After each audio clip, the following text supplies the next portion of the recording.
কলকাতায় না আসা পর্যন্ত আমি ঘটি বাঙালির পার্থক্যটা ঠিক বুঝতাম না। এখানে থাকার পর বুঝলাম বাঙালিদের মধ্যেও প্রকারভেদ আছে। বাঙাল আর ঘটি, সে বিতর্ক ইস্ট বেঙ্গল মোহনবাগান হোক কিংবা ইলিশ চিংড়ি, এটা বছরের পর বছর ধরে চলতেই থাকে। আবার সেই বাঙালিকে একই মন্ত্রে দীক্ষা দিয়েছেন কবিগুরু রবীন্দ্রনাথ ঠাকুর। ভুরিভোজ থেকে ফুটবল, এই বৈচিত্র্যময় বাঙালির রান্নাঘরে আজ চেষ্টা করছি চিংড়ির মালাইকারি। হ্যালো সবাইকে, আমি মাম্পি। চলো তাহলে বানিয়ে ফেলি আজকে একটা অন্য ধরনের চিংড়ির মালাইকারি। এখানে আমি কয়েকটা বড় সাইজের চিংড়িকে ভালোভাবে ধুয়ে কেটে পরিষ্কার করে নুন আর হলুদের সহযোগে ম্যারিনেট করে নিয়েছি। এবার একটা পাত্রে তেল গরম করে একে একে চিংড়িগুলোকে ভেজে নেব। এর পাশাপাশি মিক্সার গ্রাইন্ডারে কেটে রাখা নারকেলগুলো দিয়ে ভালোভাবে পেস্ট করে ছেঁকে নেব।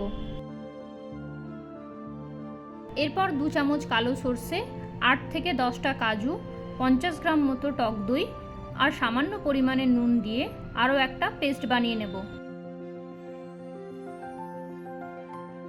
এখানে 3টে বড় সাইজের পেঁয়াজ কেটে রেখেছি, সেগুলোকে পেস্ট বানিয়ে নেব।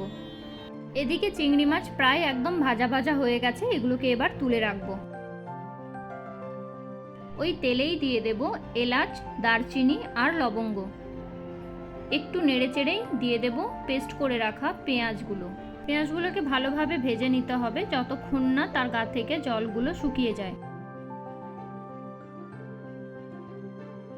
ভালোভাবে কষানোর পর এখানে দিয়ে দেব 1 চামচ রসুন বাটা আর দিয়ে দেব 1 চামচ আদা বাটা। পুরো উপকরণগুলোকে ভালোভাবে মিশিয়ে এখানে দিয়ে দেব 1 চামচ হলুদ গুঁড়ো আর 1 চামচ কাশ্মীরি লঙ্কার গুঁড়ো। এবার মশলাগুলোকে ভালোভাবে কষিয়ে নিতে হবে। মশলাগুলো কষানো হয়ে গেলে এখানে আমি পেস্টটা দিয়ে দেব। বাটিটা ধুয়ে সামান্য পরিমাণে জল দেব, বেশি জল দেব না। এটাকে ততক্ষণ পর্যন্ত স্লো আঁচে নাড়তে হবে যতক্ষণ না জলটা শুকিয়ে যায়। মশলাটা প্রায় কষানো হয়ে গেছে। এরপর এখানে দিয়ে দেব নারকেলের দুধ। এরপর একটু নাড়াচাড়া করেই এখানে দিয়ে দেব 1 কাপ গরুর দুধ। দিয়ে দেব স্বাদ অনুসারে লবণ।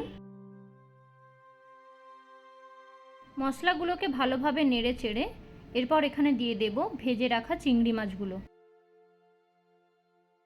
এবার মাছগুলোকে কিছুক্ষণ ছেড়ে দেব মিডিয়াম আঁচে, যাতে মাছগুলো ভালোভাবে সেদ্ধ হয়ে যায়। দেখতেই পাচ্ছেন মাছগুলো দেওয়ার পর কালারটা কত সুন্দর এসেছে। চিংড়ির মালাইকারি প্রায় হয়ে এসেছে।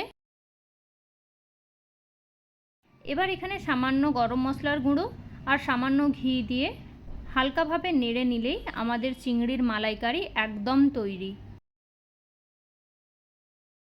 যেমন কালার হয়েছে তেমনি হয়েছে এর টেস্ট। ভিডিওটা যখন এত দূর দেখেই ফেলেছেন তাহলে বাড়িতে একবার বানিয়ে দেখুন, ভালো লাগবে। ধন্যবাদ সবাইকে। সবাই ভালো থাকবেন, সুস্থ থাকবেন।